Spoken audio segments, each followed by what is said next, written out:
എന്തിനു വന്ന് നിൽക്കുകയാണ് രണ്ടും കൂടെ? ചേട്ടായി ഞാനും പറഞ്ഞിട്ട് രണ്ടും കൂടെ വന്ന് നിൽക്കുകയാണ്. ഞാൻ ഇത്ര നേരം സോഫയിൽ ഇരുന്നപ്പോൾ അവരും അവിടെ സോഫയിൽ ഇരുന്നു. ഞാൻ അടുക്കളയ്ക്ക് വന്നപ്പോൾ രണ്ടാളും കൂടെ അടുക്കളയ്ക്ക് വന്നു. എന്തു പിന്നെ പപ്പായ വേണാ? ഇതൊരൊറ്റ വാർത്താനുള്ളൂ പപ്പായ. കഴിച്ചോ, കുട്ടിച്ച് തരാം കേട്ടോ. അവന് കൊടുക്കണ കുട്ടിൻ്റെ ആണത്. എന്നാ നിൽക്കുന്ന നീ കഴിക്കൂല.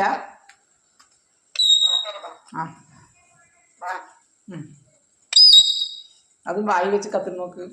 കുട്ടി അവിടെ നിന്ന് ചക്കൻ തരില്ല. ഇവിടെ ഇരുന്ന് കഴിച്ചോട്ടെ. പിന്നെ അങ്ങോട്ട് പോണ കേട്ടോ നട്ട്സും കൊണ്ട്.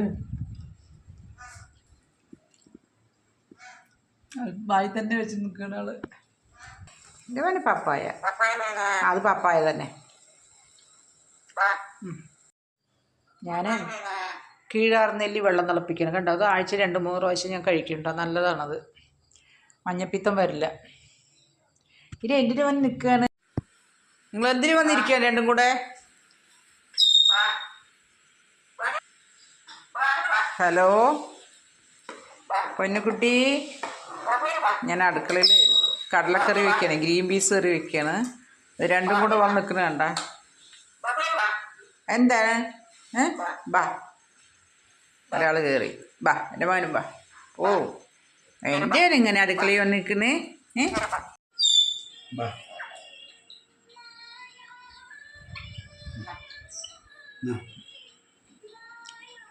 പിണങ്ങിയതാണ്.